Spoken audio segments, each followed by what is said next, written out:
Nithyanandam Paramasukadam Kevalam Jnanamurtim Dvandvatitam Ganadadasham Tadvamasthyadilaksham Ekam Nityam Vimalamachalam Sarvadhi Sakshibhutam Bhavatitam Trigunarahitam Sadgurum Tam Namami. Nithyanandam, did you know over 25% of women under the age of 50 have been subjected to physical and/or sexual violence by their intimate partner at least once in their lifetime? This means that you probably know someone who is going through this cycle of violence. However, many do not know how to speak about it. Many fear the reactions from people around them if they were to share about it. Many do not know how to come out of it and do not feel supported by the society. That is why we have gathered here today on this very important day, November 25th, which was declared by the United Nations as the International Day for the Elimination of Violence Against Women and Girls. So today, on behalf of the sovereign state of Sri Kailasa and with the blessings of the Supreme Pontiff of Hinduism, Jagat Guru Mahasannidhanam, His Divine Holiness Bhagavan Nithyananda Paramashivam, we welcome each and every one of you to take part in this very important discussion, which literally has the power to change lives. The delegates of Sri Kailasa, Ma Nitya Katitananda, Ma Nitya Mahakatitananda, and Ma Nitya Swatantra Priyananda, and myself, Vijaya Priya Nithyananda, welcome our esteemed guest panelist, Dr. Richard Middleton Kaplan, who is joining our panel for the second time. Dr. Richard Middleton Kaplan, welcome and thank you so much for joining us. So we welcome each and every one of you joining us online through various social media platforms and invite you to share your experiences live. Together, let us give a voice to women and girls who may not be able to speak up. The Supreme Pontiff of Hinduism is giving the solutions. Now, let us share these solutions with the world so that we can create a world in which women and girls are respected and provided with the necessary resources to actively contribute and thrive in all fields. Empowering women and girls around the world will lead to a peaceful and sustainable future for all. Who is the Supreme Pontiff of Hinduism? Jagadguru Mahasannidhanam, His Divine Holiness, Bhagavan Nithyananda Paramashivam. The Supreme Pontiff of Hinduism, Bhagavan Nithyananda Paramashivam, was born on January 3rd, 1978. The Supreme Pontiff of Hinduism is the reviver of Kailasa, the ancient enlightened civilization, the great cosmic borderless Hindu nation. And now born and practicing Hindus from around the world have a safe haven to practice their religion and lifestyle free from the fear of persecution. The Supreme Pontiff of Hinduism is the 1008th incarnation of Paramashiva as per Hinduism, recognized by his predecessors who are enlightened masters and adepts. Having an incarnation among us, guiding us, is extremely rare and an extraordinary blessing. The last incarnation was Lord Krishna, who happened 5,000 years ago. The Supreme Pontiff of Hinduism has made the science of power manifestation, yoga, and temple-based universities available for humanity, giving free access to education for all. The Sovereign Order of Kailasa, led by the Supreme Pontiff of Hinduism, and the Nithyananda Order of monks, nuns, and Hindu diaspora are working for global peace and to give a super conscious breakthrough to humanity. As the Supreme Pontiff of Hinduism tells all of us, life is for others and we should go on contributing.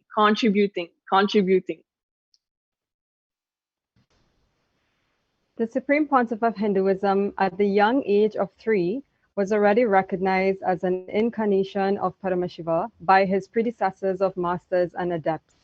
And at the age of 16, the Supreme Pontiff of Hinduism was coronated to establish Sri Kailasa, the only first nation of Hindus. And in 2015, he was elected as the Supreme Pontiff of Hinduism by a congregation of over 1,000 leaders or pontiffs and the spiritual leader of 2 billion Hindu diaspora worldwide. So some of the titles, for lack of a better term, the Supreme Pontiff of Hinduism holds are as follows. He is the 233rd Guru Mahasanidhanam Pontiff of Kanchi Kailasa Sarvanyapitam, Tondai Mandala Adhinam, and the 1008 Acharya Mahamandaleshwara, the head for all spiritual leaders of Atal Akada, the ancient apex body of Hinduism. The Supreme Pontiff of Hinduism is also the 203rd Emperor and the present 293rd Jagadguru Mahasanidhanam Pontiff of Kailasonata Shamalapita Sarvanyapitam. He is also the present Mahamandaleshwara, Supreme Spiritual Head of Mahanirvani Akada, the largest apex monastic order, and is the present 23rd Guru Mahasanidhanam of Dharma Mukti Swargapuram Adhinam.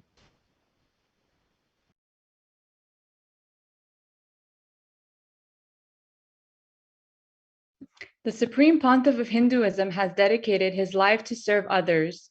For the past 27 years of his public life, the Supreme Pontiff of Hinduism sincerely worked to provide an enlightened ecosystem for communities all around the world.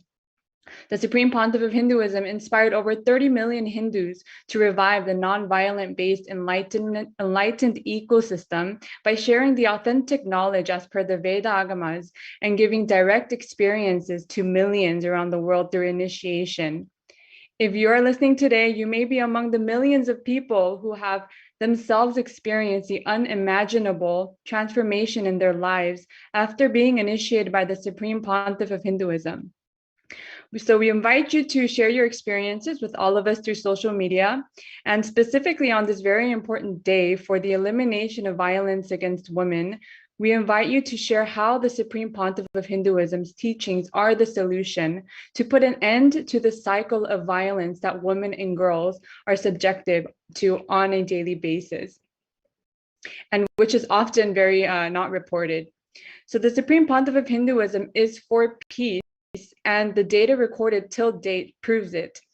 Since initiating the Minutes for Peace meditation in 2003, over 4.3 billion minutes in meditation have been recorded. And the Supreme Pontiff of Hinduism also launched the No Hungry Home project to help eradicate world hunger. And the statistics speak for themselves. Since the last 27 years, 1 billion free meals have been served globally. What did the Supreme Pontiff of Hinduism do to help the community sail through the pandemic?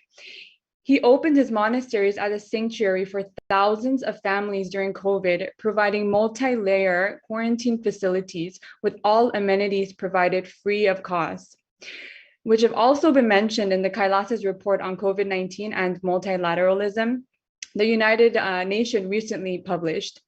Finally, the Supreme Pontiff of Hinduism authored more than 1,000 books and over 10,000 articles published since 2003 in 3 languages, translated in 50 languages, and a large global presence of over 1 billion views with over 10,000 hours of free discourses available online.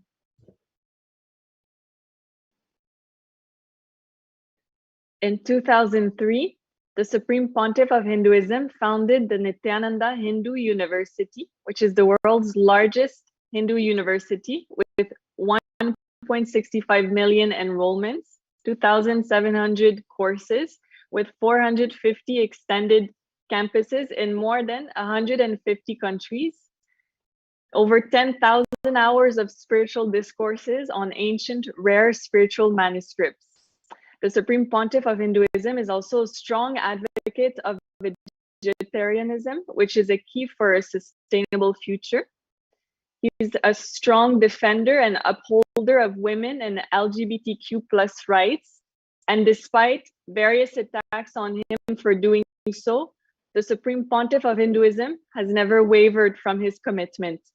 The Supreme Pontiff of Hinduism has built 11 temples in North America and 150 temples around the world: Toronto, Los Angeles, San Jose, Seattle, Houston, St. Louis, Columbus, New Jersey, Charlotte, Phoenix, Oklahoma. More than 10,000 free meals are served daily. Over 250,000 programs conducted, and free daily yoga and meditation classes.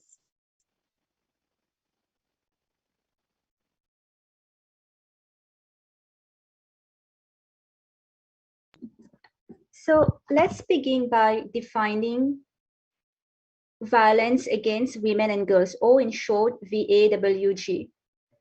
The Declaration on the Elimination of Violence Against Women, issued by the United Nations General Assembly in 1993, defines violence against women and girls as any act of gender-based violence that results in or is likely to result in physical, sexual, or psychological harm or suffering to women, including threats of such acts, coercion, or arbitrary deprivation of liberty, whether occurring in public or in private life. According to the United Nations, violence against women and girls is one of the most widespread, persistent, and devastating human rights violations in our world today, and it remains largely unreported due to the impunity, silence, stigma, and shame around it.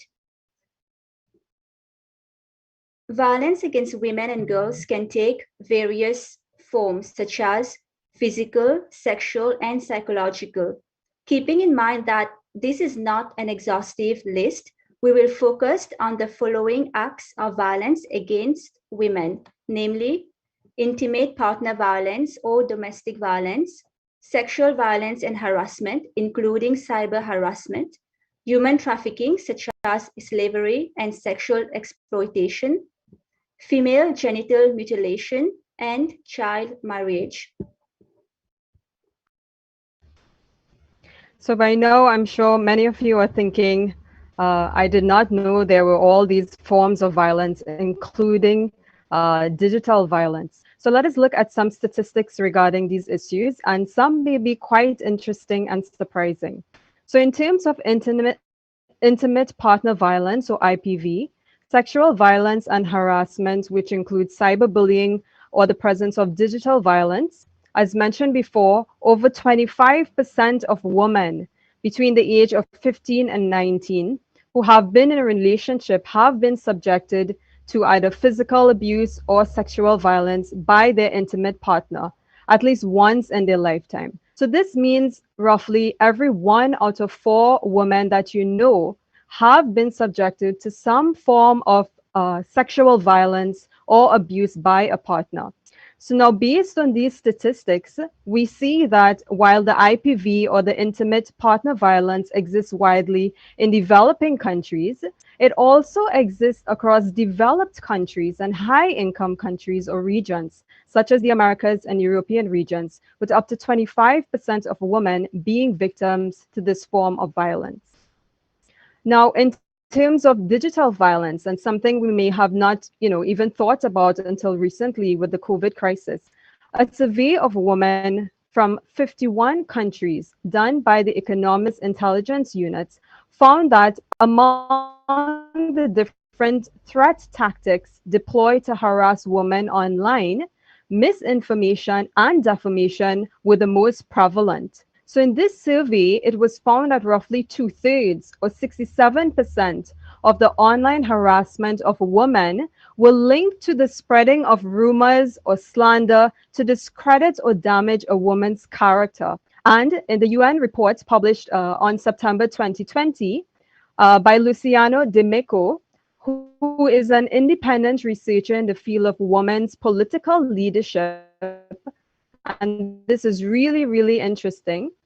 It reports that female politicians and political activists in this respect are the easy and frequent targets with online threats, harassment, graphic sexual taunts, sometimes amplified by armies of trolls and bots being used to delegitimize, depersonalize, ultimately dissuade them from being politically active.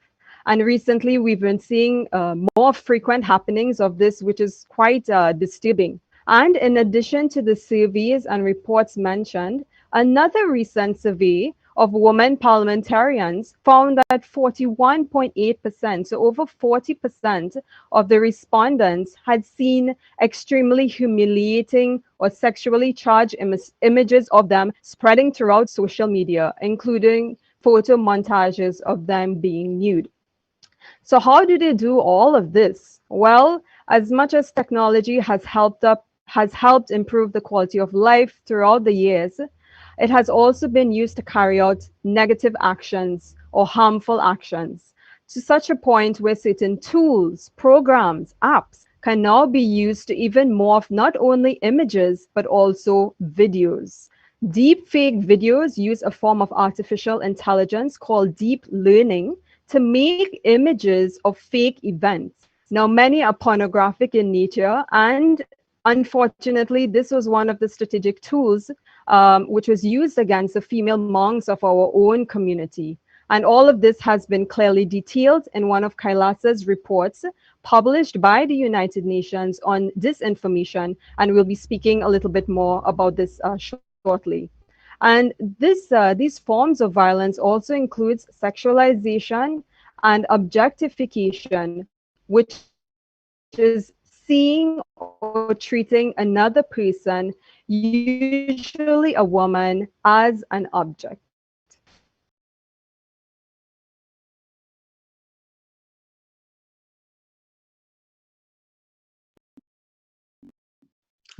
So let us now look at human trafficking, modern slavery, and sexual exploitation. The United Nations Office on Drugs and Crime reported that the vast majority of all human trafficking victims, about 71%, are women and girls, and a third are children. Further, the UNODC Executive Director Yuri Fedotov explains that trafficking for sexual exploitation and for forced labor remain the most prominently detected forms, but victims are also being trafficked to be used as beggars for forced or sham marriages, benefit fraud, or production of pornography. And female genital mutilation, where at least 200 million girls and women have been cut in 30 countries, representative data on prevalence according to the UNICEF, a dire violation of human rights, and particularly targeting women and children's rights. And also child marriage. According to the United Nations, 37,000 girls are under the age of 18 and are married each day. So 1 in 3 girls in the developing world are married before 18, and 1 in 9 are married before the age of 15. Globally, almost 400 million women now aged 20 to 49 were married before the age of 18. And this leads us to the risk factors for both intimate partner violence and sexual violence, which include lower levels of education, a history of exposure of child maltreatment, witnessing family violence, antisocial personality disorder, harmful use of alcohol, lower level of gender equality, harmful masculine behaviors, misogynistic society, discriminatory laws, and community norms that privilege or ascribe higher status and lower status to higher status to men and lower status to women. And last, low levels of women's access to paid employment. As mentioned earlier, the United Nations reported that violence against women and girls is one of the most widespread, persistent, and devastating human rights violations in our world today, and it remains largely unreported due to the impunity, silence, stigma, and shame surrounding it. So now, of course, there are many ways in which each and every one of us can help. And today, on this International Day for the Elimination of Violence Against Women and Girls, we would like to warmly welcome our esteemed guest panelist, Dr. Richard Middleton Kaplan. Welcome. Dr. Middleton Kaplan is the Dean of Arts and Sciences at Walla Walla Community College in Washington State.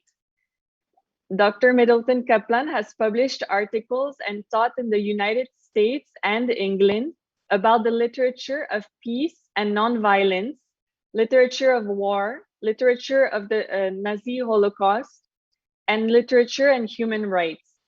As a member of the Humanities Washington Speakers Bureau, Dr. Middleton Kaplan often speaks about literature and human rights.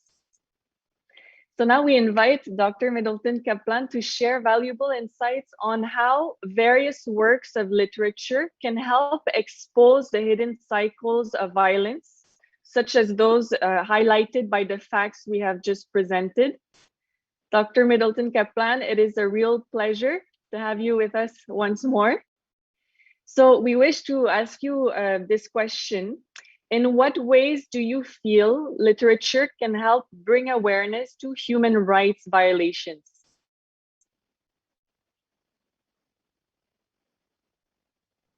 Thank you for that very kind introduction. I'm honored to be part of this program.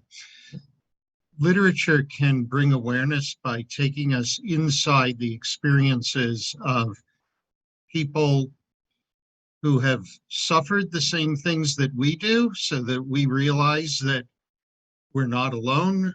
For example, a fictional work about a woman who has suffered domestic violence, such as the story Women Holler in Greek by Sandra Cisneros, can help a woman like the protagonist who's been a victim and feel alone, realize that she's not alone and that there are other people in the world who've experienced that. And for those of us who have not experienced that kind of trauma, the way that literature takes us inside the mind, the thoughts, the feelings of a person that we might never have a chance to talk to in our lives and might never learn about directly, because so much of this is engulfed in silence, can help us then understand, empathize with that experience, and motivate us to take action. Literature, I should say the modern novel, and not the modern Indian novel, but the modern European novel and the modern human rights movement both came about at the same historical time in the late 18th century. And the work of human rights would have been difficult to accomplish without literature instilling empathy and understanding in people about others who are very different from themselves, or allowing identification. And so if one can find in fiction characters who make sense of trauma, who come to terms with it, who understand how to cope with it, who learn how to become empowered, then we can follow that example ourselves. And we can be motivated to take action by the injustices that literature brings home to us in ways that perhaps a news item does not.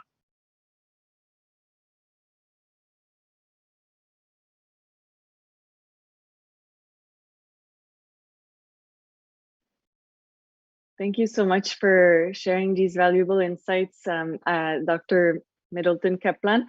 As you said, literature really can create this sense of empathy, using your own words, correct? Like to help expose a situation that may be happening, but that we may not be aware of, or even if we know, we cannot fully relate to it because it hasn't happened to us, right? But when we're able to see it, yes, in the literature, then that helps us, like you said, a very important point, to take action, to realize that, okay, this is a reality. How can we come together and correct the situation, find solutions? Yes, that's exactly right. So some people will be motivated by legal documents and reports, and other people are touched by the power of literature to take them inside the feelings and experiences of another. So it's one more way of accomplishing the same goals and reaching the same ends of advocacy and increasing human rights.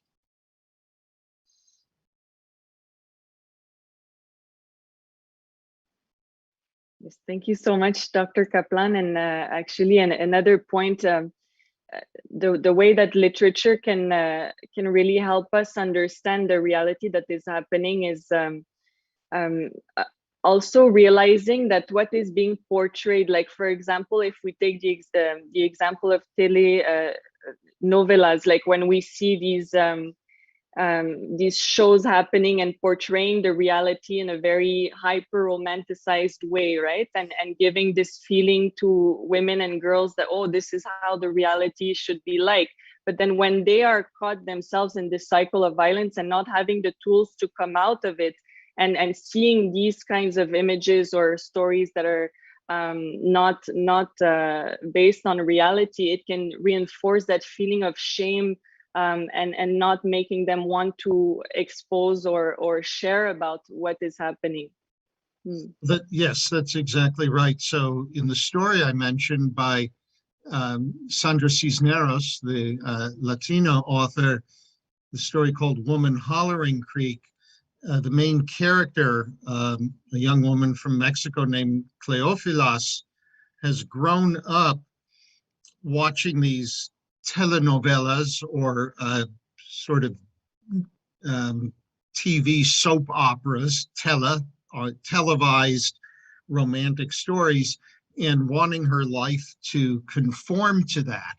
And even going out and with her very, very limited funds, buying special hair dye so that she can look like the main character on this telenovela, trying to conform her life to it. And in terms of the doctrine of self-completion, she's very far from it, because she doesn't see herself as complete unless she can get her life to conform to what the magazines and the telenovelas and the songs that she hears recommend about a certain kind of love.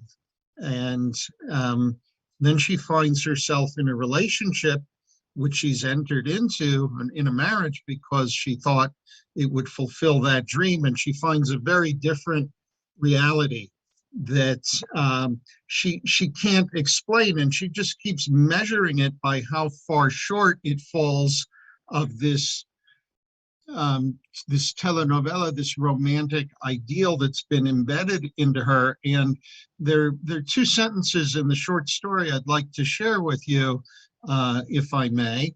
And they are: the first time she was so surprised she didn't cry out or try to defend herself. She had always said she would strike back if a man, any man, were to strike her. We don't know until the end of the second sentence what actually went on in the first sentence, the first time she was so surprised she didn't cry out. And what the author, Sandra Cisneros, has done is to make us as readers just as surprised and confused as the main character is. The first time she was so surprised, the first time what happened? It doesn't say the first time he hit her. It's just the first time she was so surprised. We as readers are just as surprised because we're trying to figure out what's going on, just like the character. There's the empathy. And it turns out that her reaction is exactly what was talked about at the start of this broadcast: silence, numbness, inability to seek help. She always thought she would do what the characters do in the programs she watches.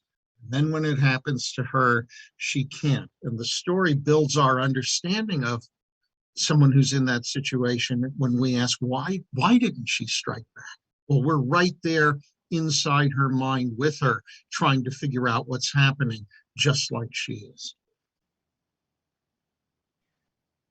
And in this example that you're sharing, actually, it highlights the importance of the work that the Supreme Pontiff of Hinduism is doing, particularly teaching the science of completion, understanding that the completion is not going to come from anything external, but it needs to happen from within.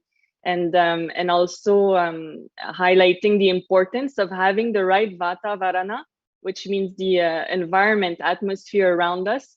And as Swamiji says, as the Supreme Pontiff of Hinduism says, he is creating the right Vata Varana so that we can raise in terms of individual consciousness, and then by being together, raising the collective consciousness. And so therefore coming out of these kinds of situations together as a whole, raising the frequency and putting an end to the cycle of violence. Yes, thank you so much. Yes. Thank you. Thank you very much.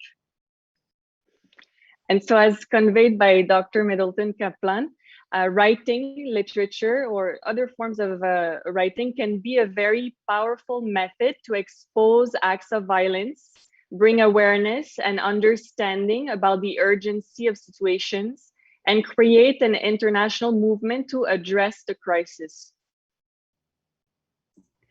Yes, thank you, Dr. Kaplan.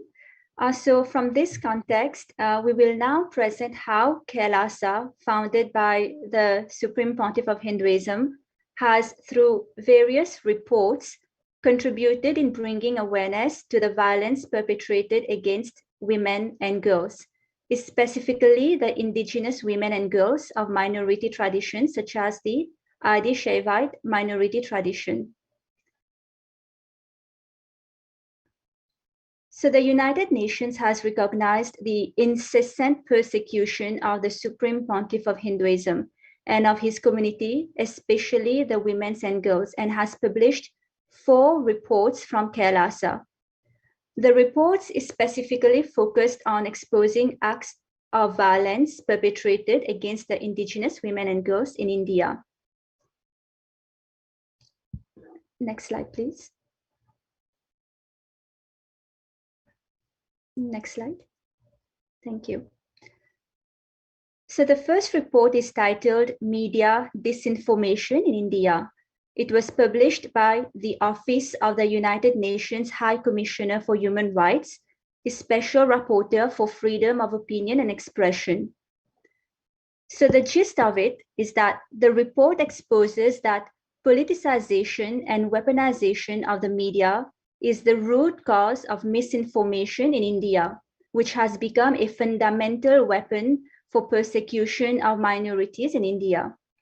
They are used in a systematic campaign of disinformation, creating negative public opinion, leading to coordinated mob attacks, lawfare, false cases. Trial by media campaigns prejudice the judges and the rest of the law enforcement system against the victims of the persecution. This leads to false convictions. Even if the victims are exonerated, these decisions come decades later, which leaves them financially bankrupt and defamed beyond repair, thereby destroying their mission. The example of the Supreme Pontiff of Hinduism's community, the Adi Shaivite minority tradition, especially its women and girls, is an obvious example of this cycle of disinformation-based persecution. So there is the second report that was published entitled Kailasa's Rights of Indigenous Women Report. This was published by the UN OHCHR Committee on the Elimination of Discrimination Against Women in June 2021. And essentially what this report explains in detail, it exposes that India is the most dangerous country for sexual violence against women, according to the Thomson Reuters Foundation 2018 survey. And according to the National Crimes Records Bureau, the rape of minor girls increased by 82% in the year 2016 compared with the previous year. So this means that it's almost double the amount of, or the number of rapes that happened in 2015. So this is quite astonishing to know. And sexual violence and brutal rape have been weaponized, against minority women and children by extremist militant elements at the highest level of governance. So this weaponization of sexual violence targeting women and children is part of a more pervasive and systematic campaign targeting sitting indigenous spiritual traditions, minority communities, and their leaders, especially those from linguistic and religious minority groups, and of dark-skinned people of indigenous spiritual traditions, as well as those of ethnic native Hindu tribes that have existed in India for millennia. The third report, Kailasa's Prevention of Femicide Report, was published by the UN OHCHAR Special Rapporteur on Violence Against Women, Its Causes and Consequences on date. And the report exposes that in the last decade, especially in India, there has been an alarming trend in the mainstream media and social media of sensational screening and manufacture of misinformation and hate speech that is marginalizing minority communities, especially targeting women with the use of image morphing and deep fake videos. So what has been done so far? This is a country where no legal recourse is available. In India, court orders are not upheld by the government. The Indian government and Indian state departments are in fact perceived as one of the most corrupt in the world. The mainstream Indian media and social media influencers exercise a massive influence on the masses and even the court judges. The media is easily able to sway public opinion and even sway the opinion of judges. Now, the fourth report from Kailasa, published by the United Nations, Kailasa's Gender Justice and Freedom of Opinion and Expression Report, was published by the United Nations OHCHR Special Reporter on the Promotion and Protection of Freedom of Opinion and Expression. And so this report exposes how Hindu female monks of the ASMT community were shamed for expressing their disciplehood as a father-daughter relationship with the Supreme Pontiff of Hinduism by the Indian tabloids. So the media targeted the ASMT minor girls by publishing their pictures in the national newspapers with vulgar captions. And the young ASMT female monks were sexually linked with their guru, the spiritual guide and leader, by entire cover page and several pages of tabloids being dedicated to malign sacred sentiments of disciplehood. And so this smear campaign is not just limited to the ASMT women or ASMT female monks, but the most vulnerable target of this persecution are the ASMT girls, especially those minor girls who pursue religious studies to become nuns. And many of the ASMT girls who have now grown up to become nuns had grown up in the lap of the Supreme Pontiff of Hinduism, Bhagavan Nithyananda Paramashivam, and strongly relate with him, not just as a guru, but as a father figure also. So it is not just extremely traumatizing for these girls to be sexually linked with the Supreme Pontiff of Hinduism by the Indian media. It deeply undermines their freedom of expressing themselves as a divine mother figure, what their community sees them as. And so tabloids have specifically targeted minor ASMT girls, mentioning their name and age, while profanely addressing these girls as cult worshippers, child sex slaves. ASMT as a tradition fundamentally respects women as embodiments of the divine mother goddess, Devi Parashakti. And so it is extremely painful for the community to witness the smear campaign on ASMT women.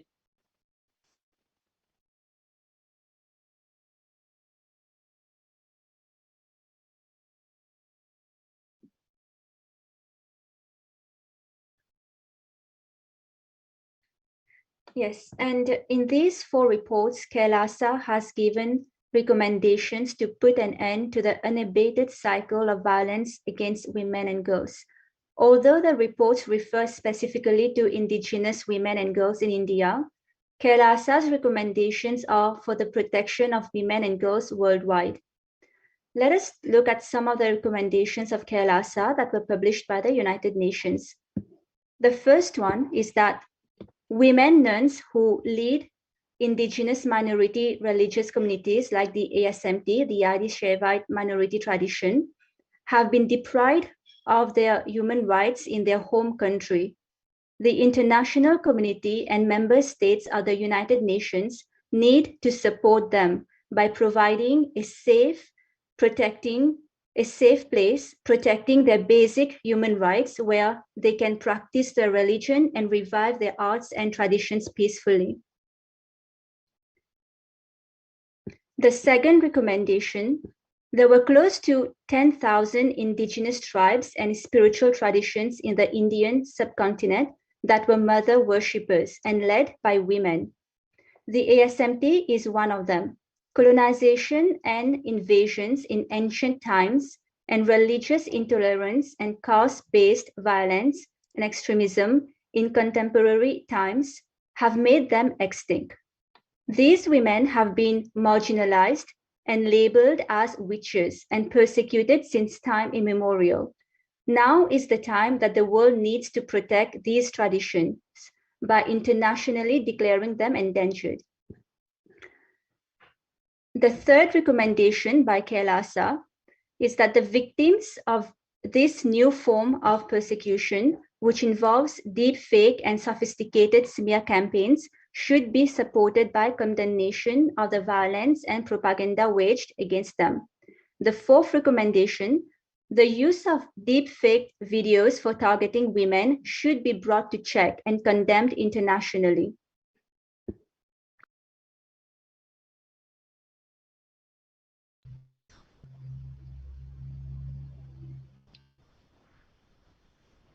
So let us now look into the revival of the sacred matrilineal lineages by the Supreme Pontiff of Hinduism.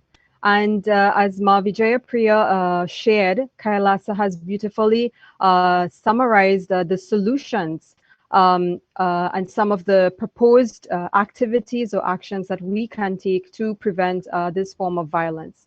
So the Supreme Pontiff of Hinduism on November 6, 2021, declared to the world, and you should listen to this very carefully. Bhagwan says, women by their very DNA have the capacity, groundedness to hold an ecosystem, a family, a team, a community together. Keeping something very stable together and making it functional, women have their own intuitive intelligence in that field. The Supreme Pontiff of Hinduism further explains that Hinduism fundamentally respects and reveres women, as stated by the sacred Hindu scriptures in the Veda Agamas. And the Manusmriti beautifully shares here, women must be honored and adorned by their fathers, brothers, husbands, and brothers-in-law who desire their own welfare. And as per the Hindu scriptures, abusing and disrespecting women leads to inauspiciousness, as shared in this beautiful scriptural reference, where it translates, where women are honored, there the gods are pleased. But where they are not honored, no sacred rite yields rewards. And on July 5th, 2015, the Supreme Pontiff of Hinduism declared to the whole world that you won't find a single reference of a Hindu king, even if he conquers another kingdom, disrespecting women or raping them, imprisoning them or abusing them or using them. And I just remembered, back in 2010, the Supreme Pontiff of Hinduism, Bhagwan Sri Nithyananda Paramashivam, beautifully shared this quote, and he says, if all politics had been handed over to women, so much good would have happened to the human society and human civilization. If it had been handed over to women, we would have remained to this day a completely family based civilization, which would have naturally ensured that everybody's basic needs were met. So, in essence, nothing would have been exploited, misused, or wasted. This divine mother energy, feminine energy, is all about nurturing and bringing out the best in others. And I'm sure we can all relate to this.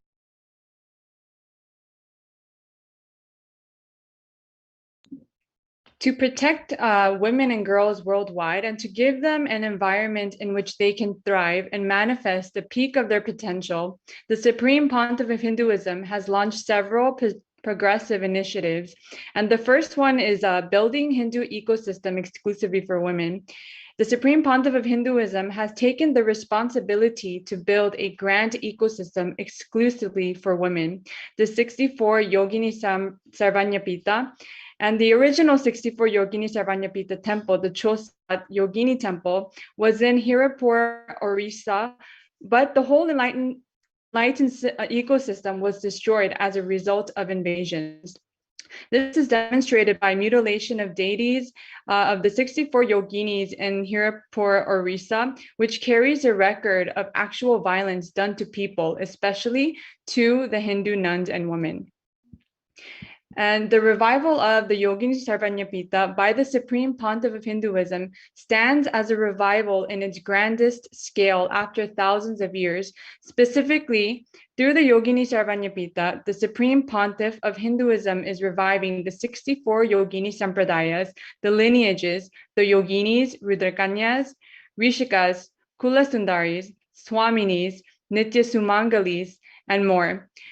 Through the Yogini Sarvanyapita, the Supreme Pontiff of Hinduism is also working towards reviving all the great Vedic sciences, such as the Bhairavi Sampradaya and the Tantrika Sampradaya.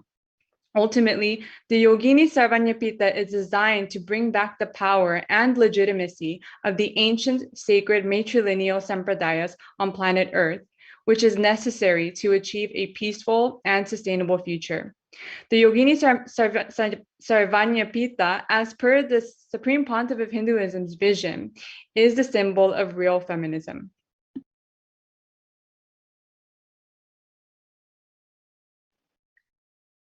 The Supreme Pontiff of Hinduism's vision for the Yogini Sarvanyapita. It will have a unique temple, monastery, university, and training center exclusively for women. It is meant to be funded only by women, operated and run only by women.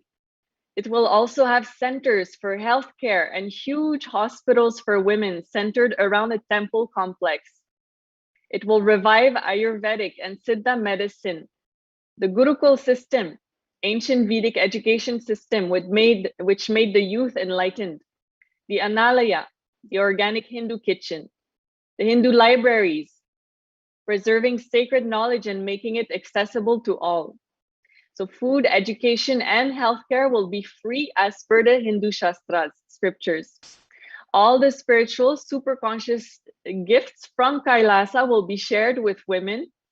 The Yogini Sarvanyapita will be the largest spiritual organization for women around the world and a place for women to go to for any spiritual need.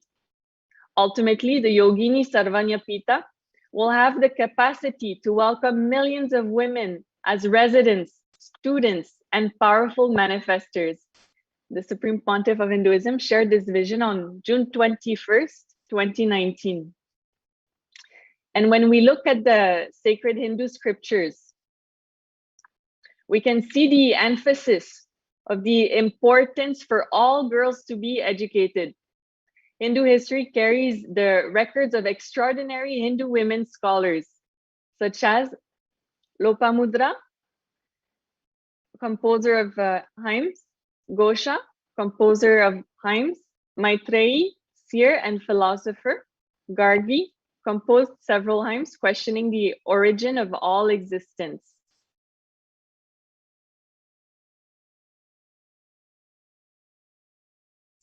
And so in the Rig Veda, it says, a scholarly woman, the entire life of society depends upon you.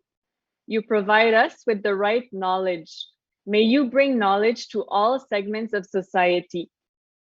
Parents should give their daughter intellectuality and power of knowledge when she leaves for the husband's home. They should give her dowry of knowledge. And in Atharva, in this mantra of Brahmacharya Sukta, it is emphasized that girls too should train themselves as students and only then enter into married life. The Sukta specifically emphasizes that girls should receive the same level of training as boys. And so these evidences from the scriptures themselves really show how the Supreme Pontiff of Hinduism's work is always based on the scriptures.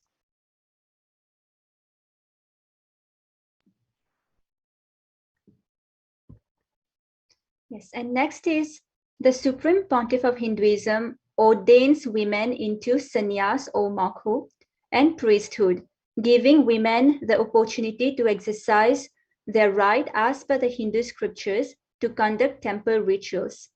The Adi Shaivite minority tradition led by the Supreme Pontiff of Hinduism allows both men and women to become monks and to serve equally in all capacities. In order to bridge the gender gap and to bring equal rights, the Supreme Pontiff of Hinduism actively initiates women into sannyas and ordains them as priests in his monastic order, the Nithyananda Sannyas Sampradaya. The ASMT is actually the only tradition with hundreds of female monks. In fact, there are more women sannyasis in the tradition than there are men.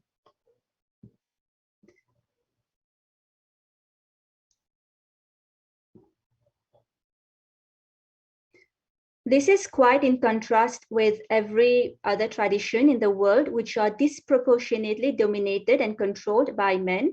The female sannyasis or nuns of the Nithyananda Sannyas Sampradaya are given the equal rights in all aspects of their monastic life. For example, the Supreme Pontiff of Hinduism has made it possible for women to conduct temple rituals, which is to this date unheard of in South India. The Supreme Pontiff of Hinduism has also ordained women from the scheduled caste, scheduled tribe, and Dalit communities from marginalized sections of the society, which have been discriminated and sidelined by the neo-Hindutva ideologies.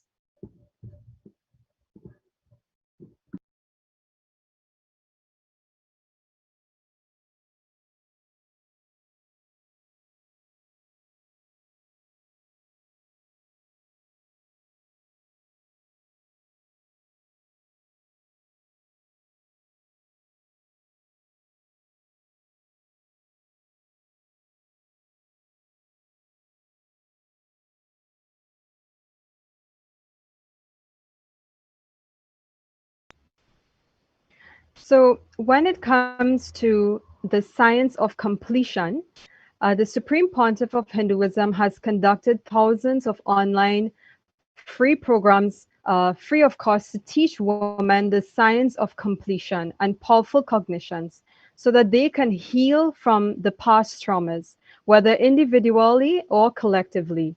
And through the Supreme Pontiff of Hinduism, through his teaching, his guidance, his initiations, women and girls across the world can realize their conscious sovereignty, which is the ultimate freedom of knowing that I am pure consciousness and I cannot be violated. And I'm sure many of the viewers, you would have attended several of these completion sessions, and I'm sure your lives would have been changed by the teachings of the Supreme Pontiff of Hinduism and the powerful cognitions that he has given to us. So, teaching women and girls the science of completion and these powerful cognitions, as well as providing them with a safe and empowering, enlightened ecosystem in which each individual can flower and realize their own unique potential and rise as leaders, is the best we can do for women and girls, which is simultaneously the best thing we can do to create a peaceful and sustainable future. The Supreme Pontiff of Hinduism has revived the Vedic feminism And Kailasa is leading by example by giving 80% of the leadership positions to women. And the Supreme Pontiff of Hinduism stands for the truth that women should be revered, and honoring women leads to a non-violent and sustainable future.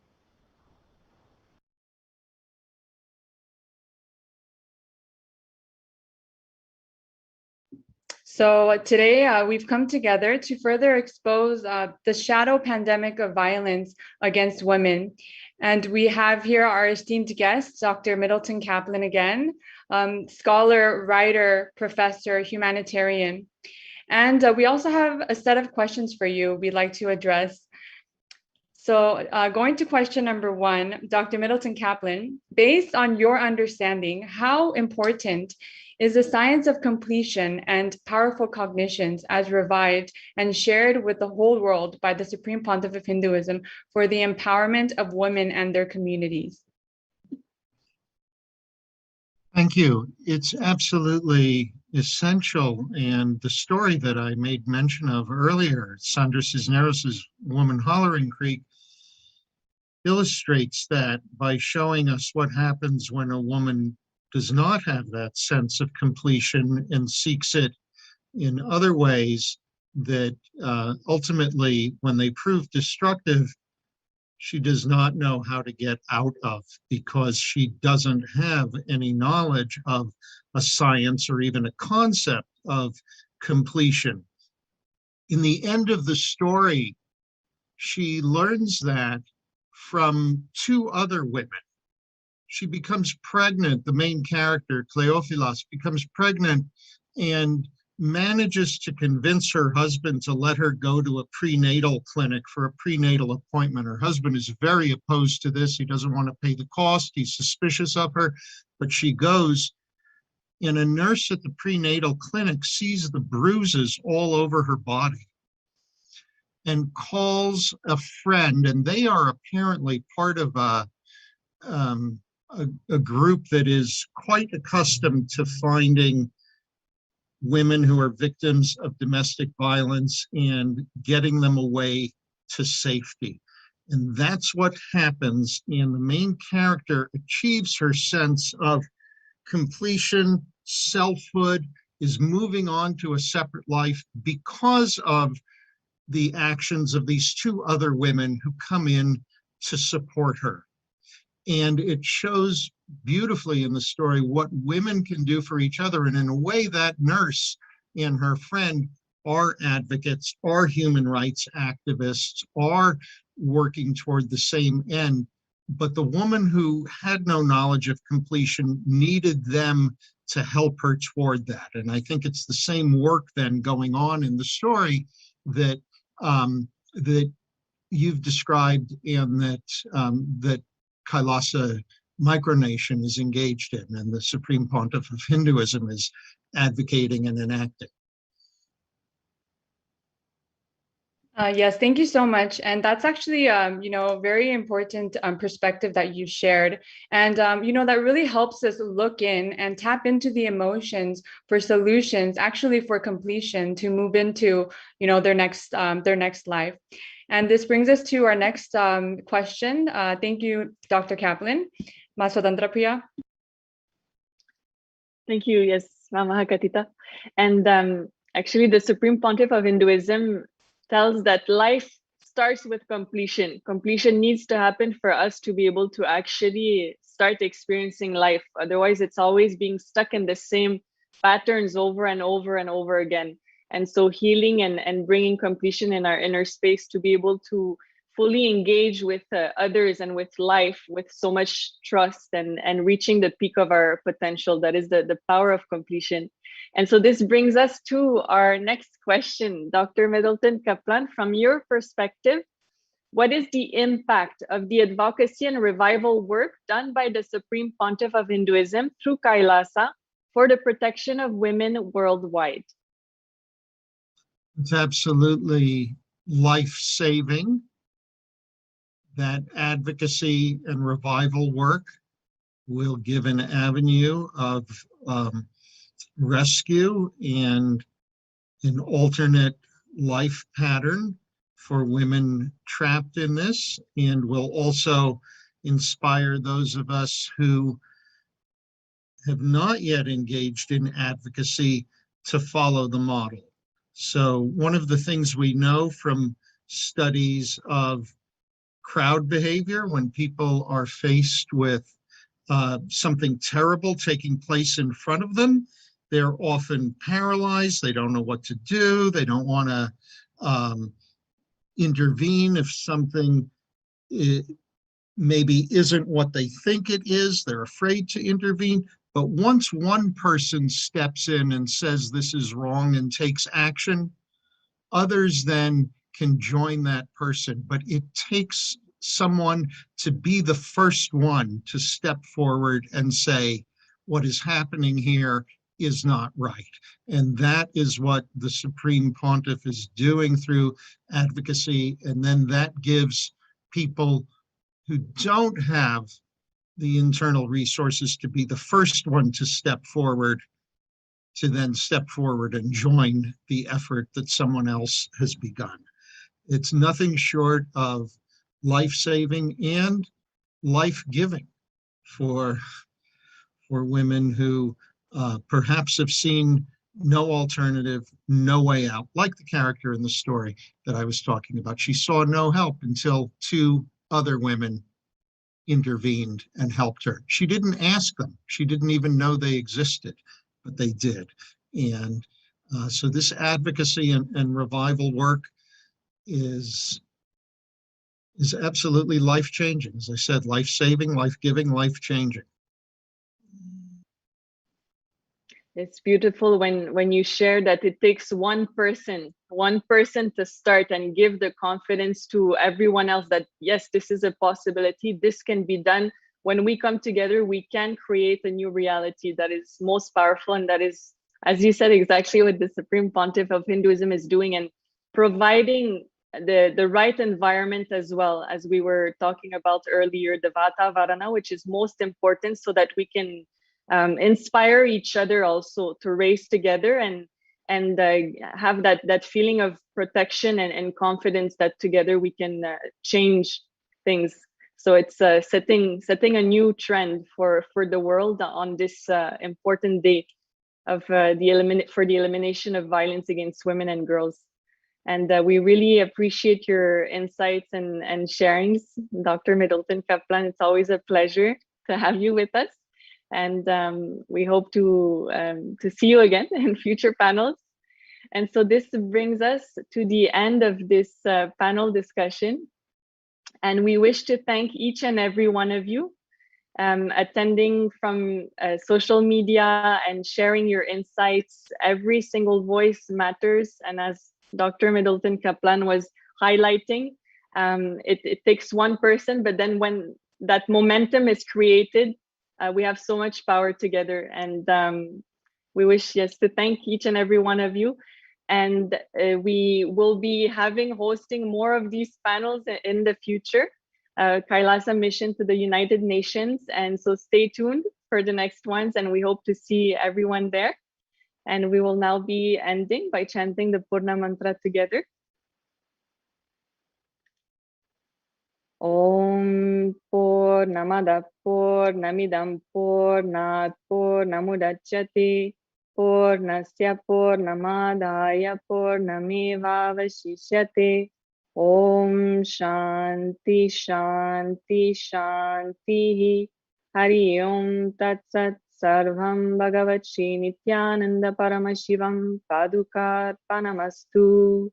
Om Nithyanandam.